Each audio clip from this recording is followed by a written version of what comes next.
The lanterns flickered along Main Street as the carriage rattled in, its wheels clattering against stone, sparks flashing like fireflies in the cold Missouri dusk.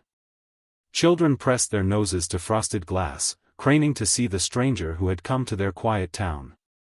The driver hopped down, his gloves dusted in ash, and swung open the carriage door. Out stepped a tall man in a black coat, polished boots, and eyes that seemed too awake for the hour. Dr. Cornelius Endecott. His name preceded him like scripture, whispered in the saloons and sewing circles of Carthage, Harvard graduate, decorated surgeon, survivor of the war hospitals where men screamed until dawn. He had been a man who stitched life back together when God had already turned away. Now, he promised something new. Healing without morphine. Recovery without madness. Rest for those who still woke shrieking from the cannon fire of memory. He tipped his hat with quiet elegance, his voice smooth as spring water. Gentlemen, ladies. I thank you for your welcome. He did not smile, but his solemnity itself seemed trustworthy. War had made saints of sober men. Behind him, another figure emerged from the carriage, Helena, a woman whose face bore the hollowness of someone who had once prayed in mud-soaked trenches. Her dress was plain, her movements careful, as though the air around her might shatter if she brushed it too roughly. She carried a small valise in one hand and a folded shawl in the other. To the onlookers, she was the image of discretion, a widow perhaps, or a sister. Few guessed she was the one who had learned to boil bandages until the steam carried the smell of iron and death. Last came Margaret, the daughter. A girl in her late teens, with a Boston posture and ribbons that did not belong in a prairie town. She paused at the step, her eyes lingering on the crowd with both curiosity and a flicker of disdain. To her, Carthage was not a destination but a station, a place through which her father's great experiment would pass. She smiled politely, though the smile vanished quickly when she met her father's gaze. The townsfolk escorted them to the edge of their new estate, 300 acres of wind-stripped land, crowned by a sprawling farmhouse that had once belonged to a cattle baron ruined by drink. Its windows gaped like sockets, but Endecott touched the gate as though it were the door to a cathedral. This house, he said softly, almost to himself, will be the place where men are remade. That night, as the townspeople returned to their beds, smoke rose from the chimney of the long-dead farmhouse. Inside, candles glowed in a dozen rooms, and the great dining table was set not with food but with papers, medical instruments, and jars of something dark and preserved. Helena unpacked without question. Margaret lit the lamps. And Endecott stood at the head of the table, writing in a journal whose ink blotted in fevered strokes, essence. There is more to vitality than blood. The marrow sings, the tissue remembers, and the spirit lingers where the flesh is consumed. If I am right, healing is not a prayer but a meal. Across town, Martha Cunningham sealed a letter to her sister with wax and pressed her thumb deep into it before setting it aside. A woman of iron-gray hair and calloused hands, she had buried a husband and sent her only son to fight in Tennessee. The boy had returned breathing, but little else. He sat now on the porch, rocking silently, eyes fixed on nothing, trembling whenever the wind carried the echo of distant gunfire. Martha had heard of Endecott's arrival that afternoon, and while the town buzzed with gossip, she alone felt something tighten in her chest. A doctor who promised peace without whiskey, sleep without screaming, could such a thing be true? Or was it another cruel tonic peddled to desperate mothers who wanted their sons back whole? She looked at her boy. His lips moved but no words came. She pressed her hand to her apron and whispered to the night, "If there's a chance." The farmhouse windows burned on the hill, flickering like watchful eyes. By morning, the notices appeared, finely printed broadsides pinned to the church doors and nailed at the tavern posts, the Endecott Facility for Restoration of the Mind and Body. Private. Discreet. Advanced European Therapies. Acceptance by referral only. The town studied them, half in awe, half in suspicion. Yet for those who had lost too much, or feared they would lose more, the words read like scripture. And in kitchens where mothers sat awake through the night, hope began to outweigh doubt. For Martha, hope was heavier than fear. She folded the broadside and placed it in her Bible. And somewhere, deep in the farmhouse, a pot began to simmer. The first carriage arrived just before winter. Its wheels groaned under the weight of a man slouched inside, his uniform jacket still clinging to him like a second skin, though the war had ended years ago. His name was Daniel Moore, a veteran whose nights had been shattered into fragments of memory he could no longer piece together. Helena met him at the door of the farmhouse, her hands folded neatly against her apron. She guided him to a quiet room, spoke softly as she removed his boots, and drew the curtains shut against the cutting wind. To Daniel, she was neither nurse nor stranger but a presence that dulled the ache of remembering. Dr. Endecott arrived moments later. He examined Daniel's trembling hands, touched his wrist as if feeling for a pulse that existed beyond blood, and murmured, "We will find what lingers inside you. The body remembers.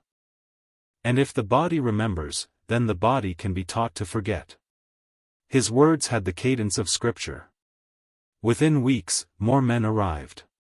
Some brought letters of introduction from prominent families in St. Louis, others came secretly under the cover of night, their wives too ashamed of their fractured state to announce their departure. The farmhouse transformed, upstairs bedrooms were made into private chambers, curtains replaced with heavy drapes to block out the sun, and the long dining hall converted into a space for therapies. Every evening, Endecott read aloud to his patients from heavy German journals whose pages smelled of dust and mildew. His voice was even, hypnotic. Helena brought in bowls of broth, aromatic and steaming, and coaxed the men to sip until their eyelids sagged with exhaustion. Margaret played the piano softly in the corner, hesitant at first, then with increasing skill, filling the room with music that blurred the line between lullaby and lament. The men began to change. Their tremors stilled. Their nightmares loosened their grip. Some even laughed again, though the laughter carried an odd hollowness, as if borrowed from someone else. The town took notice. Families whispered of miracles, of Endecott's genius, of Helena's uncanny care. Carthage began to speak of the farmhouse not as a relic of ruin but as a place of healing. But Martha Cunningham did not share in the town's optimism. Her son, Thomas, had been admitted in early spring. The first letter she received from Endecott described him as resting well. The second praised his steady improvement. But the third contained no mention of his voice, his smile, or his memories, only clinical words: tremors reduced, appetite steady, nightly sessions successful. Martha's hand tightened around the paper. Nowhere in the letter did she see Thomas. She decided to visit. The day she arrived at the farmhouse, Helena greeted her with warm civility, though her eyes betrayed no real welcome. She led Martha into a parlor filled with soft chairs, warm rugs, and the faint smell of herbs steeping in water. Endecott entered soon after, his posture commanding, his presence both reassuring and disquieting. "Your son is making progress," he said, clasping his hands as though in prayer. "We are addressing the roots of his suffering. I must urge patience. Healing is a delicate thing. Interference can undo months of work."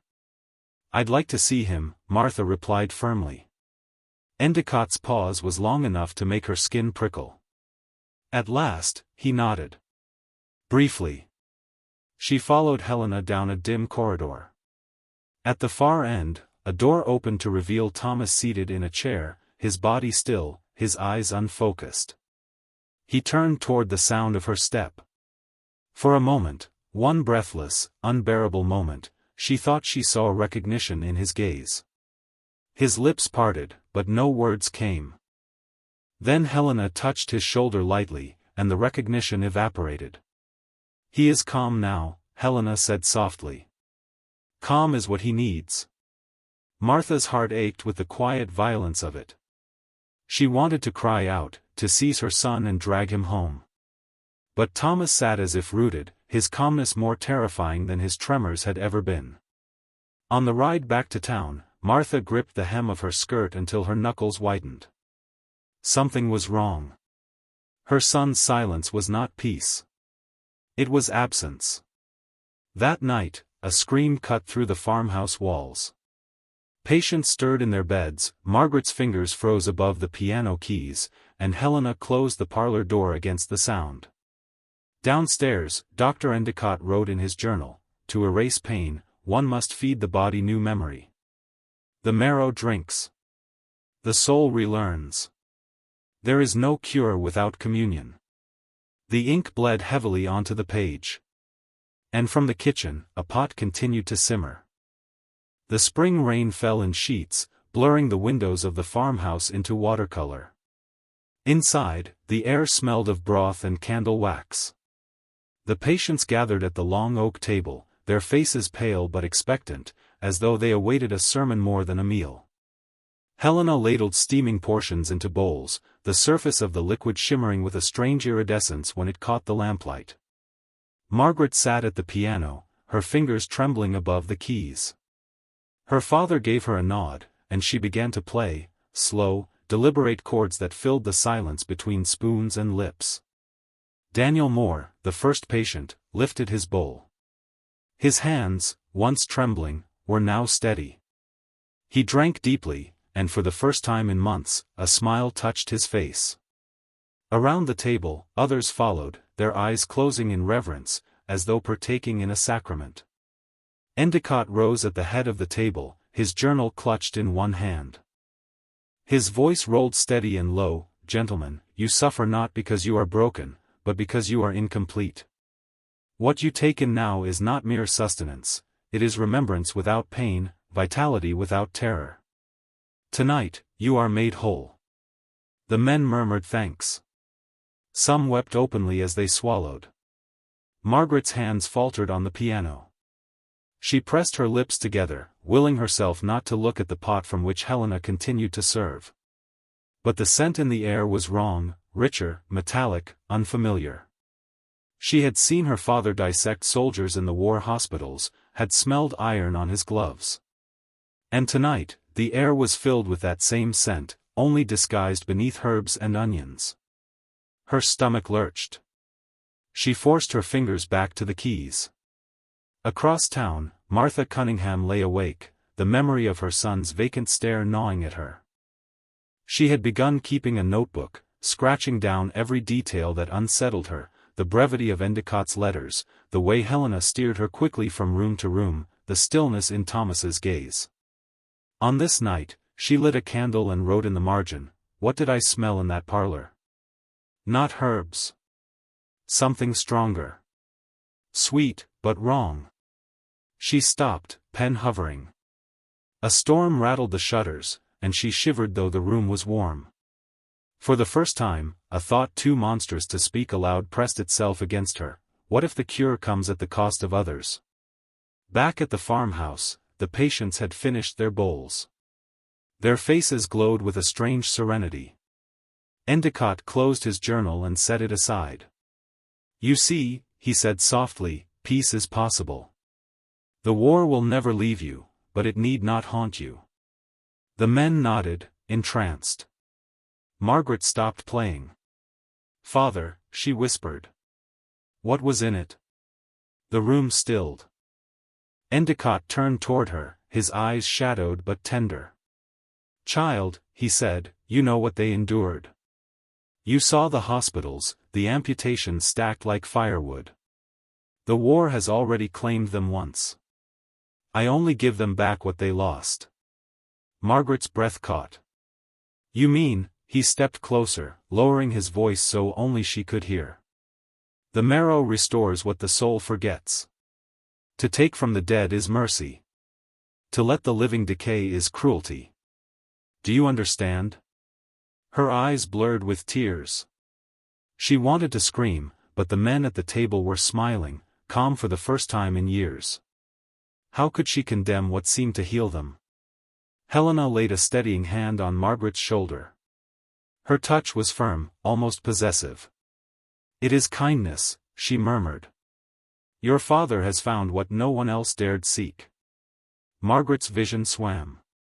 She pulled away from the piano, her body trembling with the weight of what she now knew, and could not unknow.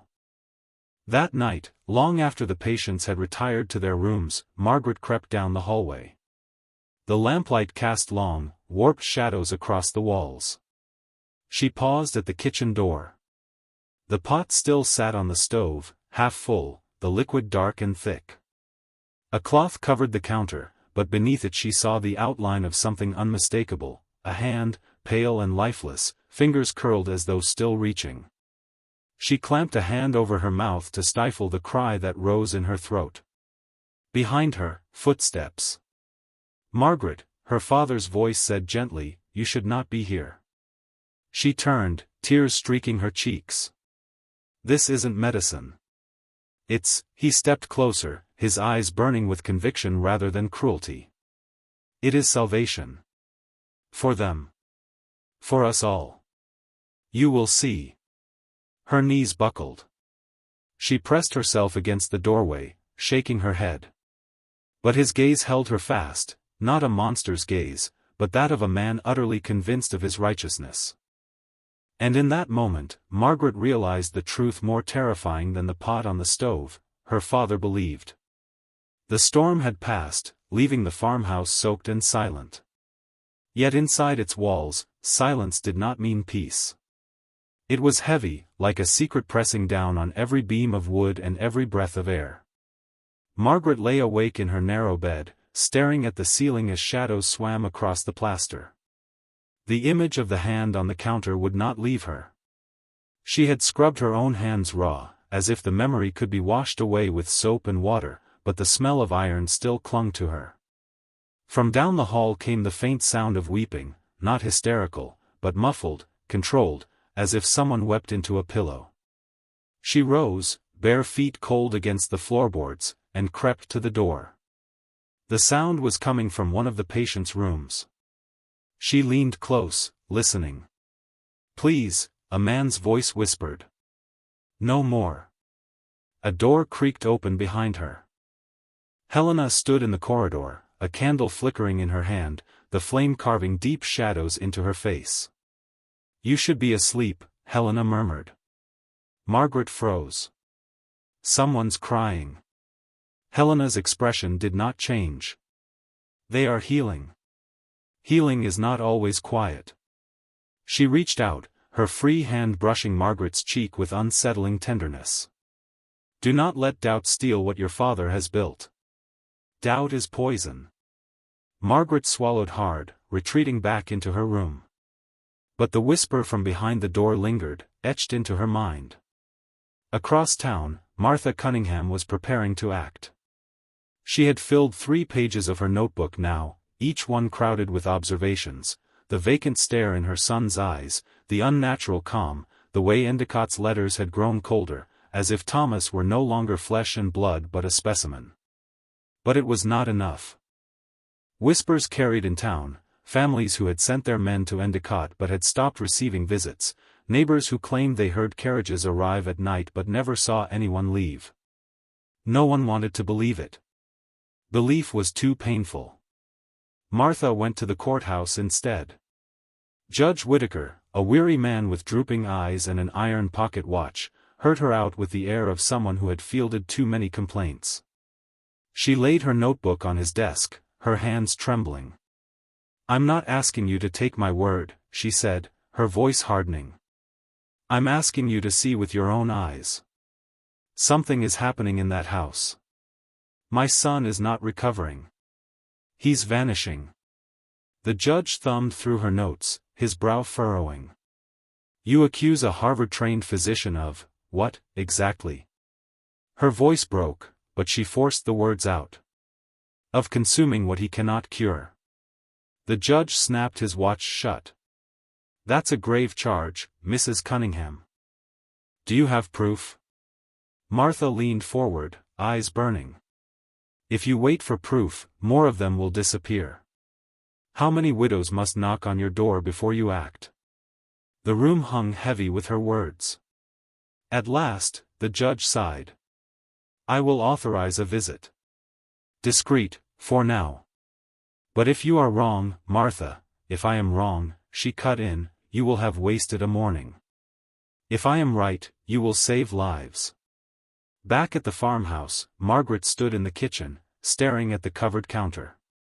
Helena was gone, and Endecott had retired to his study. She pulled the cloth back with trembling fingers. The hand was gone.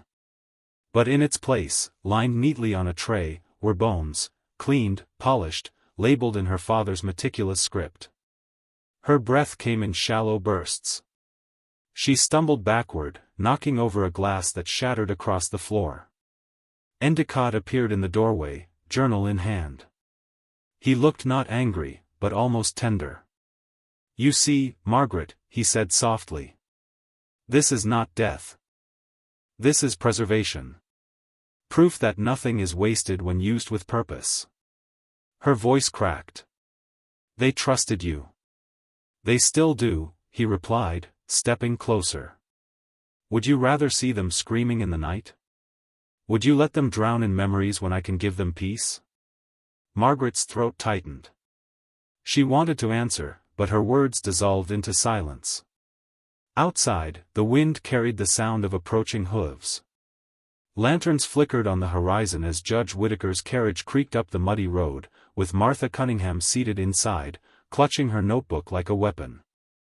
The house on the hill loomed ahead, its windows glowing like watchful eyes. And within its walls, the fragile calm was about to shatter. The carriage jolted to a stop at the foot of the Endecott estate. Rain clung to the earth like sweat, and the lanterns Judge Whittaker carried threw long, skeletal shadows up the drive. Martha climbed down, clutching her notebook so tightly her nails dented the cover. Every breath felt borrowed, but she forced herself forward. The farmhouse loomed above them, lit from within by a dozen warm windows. To anyone else, it might have looked inviting, but to Martha, the glow was predatory, like a mouth opening in the dark. "Stay behind me," the judge muttered as he rapped on the door. It was Helena who answered. Candle in hand, she blocked the entrance, her face calm but pale. "Judge," she said evenly, "the hour is late. It will not wait." His voice was sharp. "We are here to see the patients. All of them." For a moment, Helena's eyes flickered, almost breaking. Then she stepped aside. "As you wish." Inside, the air was thick with the smell of broth and something darker, faint but unmistakable. Martha's stomach turned. Endecott appeared from the parlor, his journal tucked beneath his arm. He looked unsurprised. His posture was tall, his tone measured. "You come like thieves in the night," he said, almost kindly. "But you will see there is nothing here to fear." The judge cut him off. "We'll see every patient. Now." Helena led them down the hall. Doors opened one by one. Men sat neatly in their chairs, eyes serene, hands folded. Some smiled faintly, as if welcoming a sermon. Their calm was unnatural, too absolute, and Martha's pulse quickened with every room they passed. Finally, at the end of the hall, Helena hesitated. The key trembled in her hand. "Open it," Martha demanded. The lock clicked. Inside, 3 men sat on narrow beds, their faces gaunt, their eyes wide with something between fear and devotion. One clutched a bowl to his chest as if it were a holy relic. Another rocked gently, whispering words Martha could not catch. And there, in the corner, hunched in silence, was Thomas. Martha gasped, stumbling forward. "Thomas!" Her son looked up. Recognition flared, then faltered. His lips parted. For a heartbeat, she thought he would speak. Instead, he whispered, "The doctor says we're better now." The words shattered her. She fell to her knees beside him, grasping his trembling hands. "You are not better. You are mine. Come home." Thomas's eyes darted past her, toward the doorway where Endecott now stood, his expression grave but calm. "They find peace here," Endecott said. "You see the difference. No screams, no madness. Only quiet." quiet?" Martha spat, rising to her feet, fury shaking her voice. "You've hollowed them out. My son is a ghost, and you call it peace." The judge motioned to search further. Servants pulled back the curtains in the parlor, revealing more journals, trays of labeled bones, and a ledger that recorded each donation in precise ink. The evidence was undeniable. Endecott did not flinch. Instead, he moved toward the center of the room, speaking as though to a congregation. "You misunderstand," he said. "This is not cruelty. This is communion. To take from the dead what the living need, it is the oldest right of all. The marrow remembers. The flesh instructs. Through it, they are remade." Martha's voice broke with rage. "You fed them human flesh." Endecott met her eyes, steady and unrepentant. "I gave them back what war had stolen. Would you rather they scream until they die, choking on nightmares you cannot soothe? I chose mercy. You choose ignorance." The room fell into stunned silence, the only sound the rain dripping from the eaves. Margaret, pale and trembling, stepped forward then. Her voice cracked, but carried across the hall. "Father," she whispered, "you told me it was salvation. But it isn't. It's theft. It's desecration. Look at them, they don't live, they only obey." Helena's hand shot out, gripping Margaret's arm. "Do not betray him. He saved them. He saved us." Margaret wrenched free, tears streaming down her face. "No. He damned us." The judge's men moved quickly, seizing Endecott's journal, shackling his wrists. Helena screamed, clutching at him, but he did not resist. He stood tall, his eyes fixed on Martha as if daring her to deny his conviction. "You will bury them in madness," he said calmly. "Without me, they will rot in terror. Remember that when their screams return." Martha trembled, but her voice was steady. "Better they scream than be silent in your hands." She turned back to Thomas, pulling him into her arms. He shook as though waking from a long dream, his face pressed against her shoulder. For the first time in months, he wept. And as the farmhouse was emptied, patients led stumbling into the storm, Helena dragged away sobbing, Endecott carried like a prophet in chains, Martha felt both triumph and devastation. She had reclaimed her son, but not the boy she once knew. The farmhouse stood hollow behind them, its windows darkening one by one. Yet the smell of broth lingered in the night air, faint and metallic, as though the house itself refused to forget. The courthouse in Carthage was swollen with bodies, widows clutching handkerchiefs, veterans leaning on canes, townsfolk pressing in for a glimpse of the man who had turned medicine into sacrament.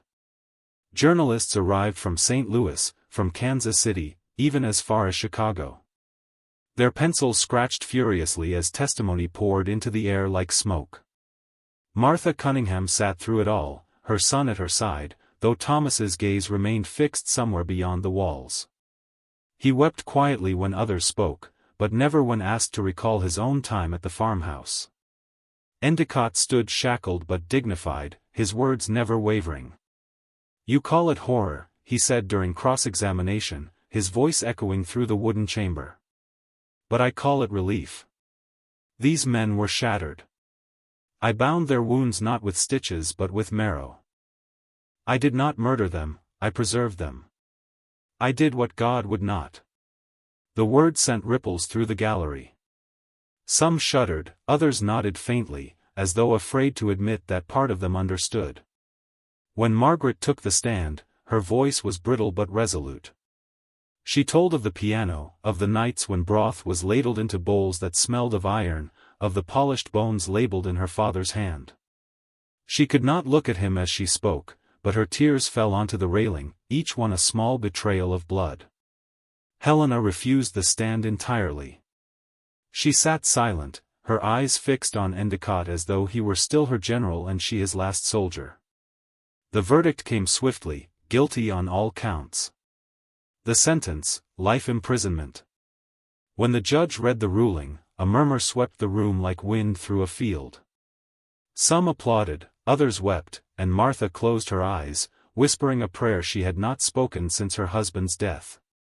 But Endecott did not bow his head.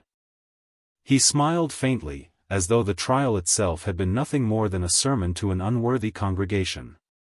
"They will return to their screaming," he said as guards led him away. "And when they do, you will remember me." The farmhouse was left to rot. Weeds crept up its siding, rain ate through its timbers, and the locals avoided the hill as though the soil itself might breathe. Some said the land was cursed. Others said it was hallowed. Children dared each other to climb the porch steps, but none lingered long. They all swore the place still smelled of broth, faint but unmistakable, carried on the wind. For Martha, there was no curse or miracle, only the long road of caring for Thomas. She took him home, sat him on the same porch where he had once rocked in silence. Some days he recognized her. Some days he did not. At night he sometimes woke crying, his voice raw, but Martha clung to that sound as proof that he was still alive inside. Screaming was better than silence. She kept her notebook on the mantel, its pages filled with the evidence that had brought down Endecott. But sometimes, late at night, she opened it not to read, but to add a single word, "today." It was her way of marking survival, fragile as it was. Margaret fled Missouri within weeks of the verdict. She traveled east, then south, then east again, as if outrunning her own shadow. She never used her father's name, never spoke of him except in whispers when the dark grew too thick. Yet his words clung to her, seeping into the cracks of her memory. The marrow remembers. The flesh instructs. In New Orleans, she taught piano to children of merchants and sailors. When their fingers faltered on the keys, she corrected them gently, her voice soft, her eyes far away. At night, when the house grew still, she would sit alone at the instrument and play the same hymn she had once played for the patients at the farmhouse. The melody was beautiful, but it hollowed her. Each note seemed to carry with it the smell of broth and the whisper of her father's sermons. She never married. She never returned to Carthage. But the past traveled with her, stitched into her bones. Years passed. The farmhouse finally collapsed under its own weight, leaving little more than a scar of stone foundation in the weeds. The county ordered the remains burned. Townsfolk gathered to watch as smoke lifted into the sky, carrying with it whatever lingered. Some crossed themselves. Some turned away. Martha did not attend. She sat on her porch with Thomas, holding his hand as the distant plume rose on the horizon. When her neighbor remarked later that it was a mercy to see the house gone, Martha only shook her head. "Houses fall," she said softly. "But the silence stays." Generations later, when the land was sold and plowed into farmland again, workers unearthed bones, not enough to name, but enough to remind.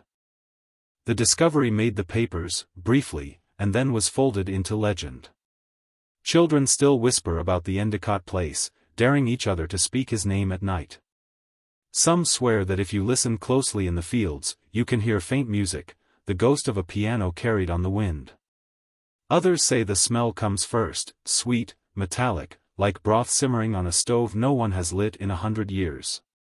Martha Cunningham died with her son's hand in hers. Margaret died alone in a boarding house, a folded sheet of music on her chest. Cornelius Endecott's name was struck from the rolls of medicine, his journal sealed, his grave unmarked. Yet the story refused to die.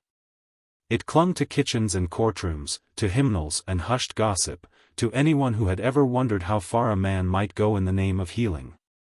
And when people told it, they never agreed whether he was a monster or a visionary, only that he believed utterly, and that belief was the sharpest knife of all. 2.